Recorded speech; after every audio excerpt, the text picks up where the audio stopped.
Bonjour et bienvenue si vous nous rejoignez dans Club Entreprise, émission qui vous parle de la culture, de la vision et du parcours d'entreprises inspirantes. Aujourd'hui, je reçois Youssef Ralem, fondateur de plusieurs marques et plateformes à succès. Je citerai Kezako et Mirati. Mais vous êtes là aujourd'hui pour nous parler de AI Crafters. Bonjour Youssef Ralem. Bonjour Amine.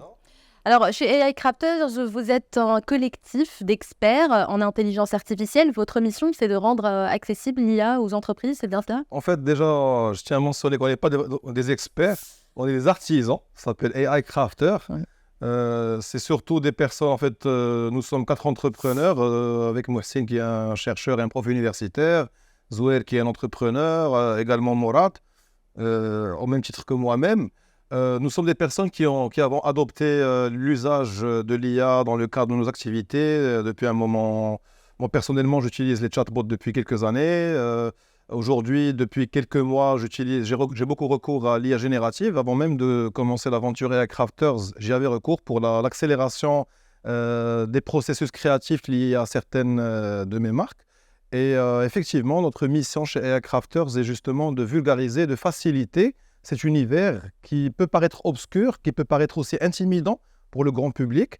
Cet univers qui était aussi très très lié aux ingénieurs, aux mathématiciens, aux data scientists. Aujourd'hui, tout le monde, monsieur tout le monde aujourd'hui, nous sentons qu'il est vraiment concerné. Et notre rôle et notre mission justement est de faciliter la chose à monsieur tout le monde. Alors, je rectifie, je vous dirais plutôt que vous êtes expert en branding, ça vous va? Exactement, ça c'est plus valable. Alors, quels sont justement les apports de l'intelligence artificielle en entreprise et comment en faire un levier de croissance? Les apports de l'IA en entreprise sont nombreux. Donc, on peut parler par exemple d'analyse de données. Dans un premier temps, je peux vous donner un exemple très très simple. Si on a une marque et que notre marque elle a plusieurs mentions sur les médias sociaux, plusieurs reviews sur les différentes plateformes, on peut mettre en place un système qui va collecter ces reviews et qui va nous faire l'analyse de la data en temps réel. Ça permet d'avoir quand même une certaine idée du branding, s'il est positif ou bien négatif, et des démarches correctives qui peuvent en découler. Nous pouvons également parler de création de contenu accéléré, justement avec l'IA générative et ChatGPT en l'occurrence. C'est très très facile aujourd'hui de rédiger des blog posts. Je peux vous dire carrément que moi, ça m'a permis de rédiger un livre en moins de 2 semaines. C'est pour vous dire l'apport énorme que ce type d'outil il peut avoir sur les entreprises. J'ajouterai également les chatbots, donc les automatisations de processus. Alors les chatbots, c'est des interfaces conversationnelles qui peuvent être appliquées sur plusieurs cas d'usage différents.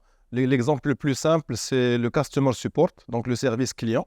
Aujourd'hui, il n'est même pas compliqué de mettre en œuvre un chatbot qui est connecté à une base de connaissances liée à l'entreprise. Je peux vous dire par exemple, si je vends un service de consulting, que j'ai une brochure et que j'ai une FAQ, une foire aux questions, je peux connecter un LLM avec cette foire aux questions à travers un framework qui s'appelle LangChain.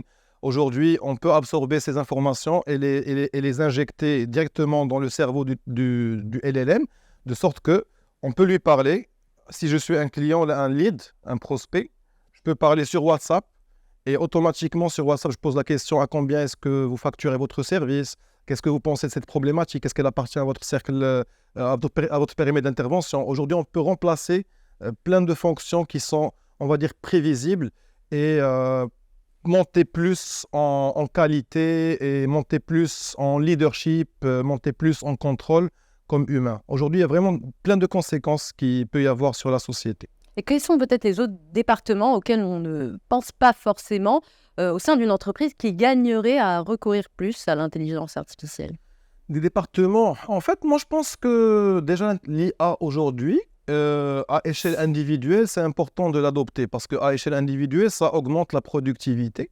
Quand on parle d'individu, on peut facilement parler d'organisation, on peut parler d'équipe. En fait, ça commence par un individu, on passe ensuite à une équipe, on passe à une organisation, on peut même monter à une nation.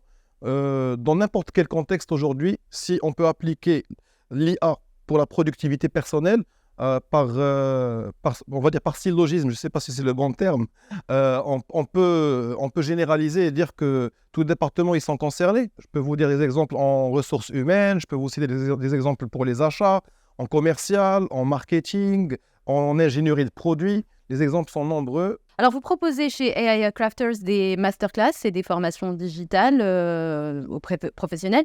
Comment est-ce qu'elles permettent justement aux entreprises de naviguer dans cet univers de l'IA? En fait, nos masterclass, déjà, c'est une sorte en fait, d'initiation à l'univers de l'IA. Nous n'approfondissons pas le côté technologique ou bien le côté... Pas encore. C'est prévu parce qu'en fait, on considère qu'aujourd'hui, le manager marocain ou bien le professionnel marocain n'est pas forcément un technologue, n'est pas forcément initié à l'univers de l'IA. Donc l'idée, c'est vraiment aujourd'hui de raconter un petit peu l'histoire et la philosophie de l'IA, la mentalité à avoir dans cette période très particulière de l'humanité, donc afin de s'adapter à ces changements rapides, quelle mentalité avoir, le growth mindset, les soft skills à avoir, etc. Mais surtout, dans nos masterclass, c'est des cas pratiques. Donc, nous faisons en sorte d'enseigner un petit peu le prompt engineering, c'est-à-dire la manière de rédiger des instructions avec des interfaces conversationnelles type Bard ou bien ChatGPT. Nous appliquons un petit peu ces outils d'IA générative dans des use cases, dans des cas pratiques entreprises, que ce soit en mode HR, que ce soit en mode marketing, en mode sales, ce processus pour montrer, voilà, certes, il y a beaucoup d'outils IA, mais on n'a pas besoin de connaître 10 000 outils pour faire un bon travail, une dizaine ou bien juste 5 outils si on sait un petit peu, si on sait adopter la bonne mentalité, voilà ce qu'on peut en ressortir. Et finalement, avec Zouhair et Mohsin, on fait des workshops, avec Morad aussi bien sûr, on fait des workshops la dernière journée, donc des cas pratiques que nous destinons à nos invités, à nos clients, à toute notre communauté en fait, pour qu'eux-mêmes, ils soient des crafters, qu'eux-mêmes, ils créent avec leurs doigts des choses qui tournent. Après la masterclass, la masterclass, c'est juste le début de notre relation, parce que la relation, elle continue en mode webinaire hebdomadaire. Nous faisons un grand travail sur la communauté. Aujourd'hui, notre communauté, elle comprend plus de 200 personnes, mais je ne serais pas surpris que nous atteignions 10 fois ce nombre d'ici la fin d'année, Inch'Allah. Il y a beaucoup d'engouement autour de vos masterclass. Justement, quel retour vous avez donc après ces formations? Écoute, alhamdoulilah, vraiment, je ne peux pas dire autre chose parce qu'on a des jeunes de 14 ans, on a des personnes de 60 ans, on a de tout, des profils totalement hétéroclites. Et en fait, les feedbacks, ils sont ils sont gratifiants pour nous en fait. On sent vraiment qu'on a une mission importante qu'on doit pousser jusqu'au bout. Aujourd'hui, des personnes elles nous disent carrément qu'on a changé leur vie. Après, moi je dis que c'est pas nous, c'est toute l'atmosphère, toute l'ambiance qu'il y a autour. C'est la communauté. C'est la communauté en fait. Il y a une maman tout à l'heure qui nous appelle. Voilà, mon fils, il était trop content après la masterclass. Il avait une énergie extraordinaire. Et là, ça fait 2 jours, il est en train de voir les social media. Est-ce que vous n'avez pas des exercices à lui donner? Moi, je lui dis direct, voilà, on a un stage à lui donner et qu'il vienne demain. Donc vraiment, on est dans cette dynamique-là. Le public marocain, il est très positif par rapport à notre travail. Et ce n'est que le début. J'aimerais revenir sur un point intéressant pour ceux qui souhaiteraient s'inscrire à vos masterclass. Alors, c'est destiné à tout le monde, aux néophytes. Il ne faut pas forcément avoir de background pour s'y inscrire. Absolument. En fait, on a de tout, comme j'ai dit. On a des jeunes, des moins jeunes, on a des notaires, des juristes, on a des médecins, on a des ingénieurs, on a des chefs de projet, des personnes qui viennent de l'univers de la banque, de la start-up. C'est vraiment varié. Et c'est ce qui fait la richesse de la masterclass, même en tant que formateur. Nos 4 profils, moi et mes partenaires, on est totalement différents. Ça crée une certaine richesse. D'ailleurs, c'est l'un des feedbacks qu'on a reçus. Et du coup, même s'il y a une différence au niveau de l'audience, chaque personne de l'audience, elle va s'identifier plus ou moins avec 1 ou bien 2 formateurs. Vous avez des profils complémentaires. C'est ça, exactement. Donc, franchement, nos formations, elles sont destinées aux néophytes, justement, parce qu'on fait de la facilitation aujourd'hui. Et ce qui vient aussi, c'est une formation, c'est aussi une formation pour le Moyen-Orient. Donc en langue arabe classique, qui sera aussi destinée au marché marocain dérigeophone, ou l'arabophone on va dire. Donc aujourd'hui, on a un travail qui doit être décliné en 2 langues différentes. C'est la particularité un petit peu du Maroc.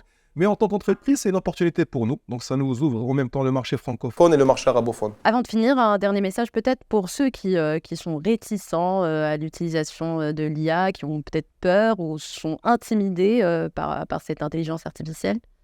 Alors, en fait, aujourd'hui, je vous conseille fortement de pratiquer la chose juste à échelle personnelle. Et puis, moi, je peux vous dire qu'aujourd'hui, grâce à l'IA, c'est possible d'automatiser des processus énormes. Aujourd'hui, par exemple, moi, j'avais un problème avec Morad, qui est mon associé, qui est mon frère. On n'arrivait pas à communiquer sur les performances quotidiennes du département Sales, par exemple. Ce que j'ai fait, je lui dis, OK, Mourad, on va modéliser le process. Et une fois qu'il a été modélisé, on a intégré un petit peu avec l'API de OpenAI. Là, chaque jour, je reçois un rapport complet qui est rédigé. Voilà, tel commercial, quelle est sa performance, la performance globale de l'entreprise. Et voilà, sky is the limit. On a donc un monde à explorer avec l'IA. Merci, Youssef Ralem, d'avoir répondu à l'invitation de Club Entreprise. Quant à nous, on se dit à bientôt dans un nouvel épisode de Club Entreprise.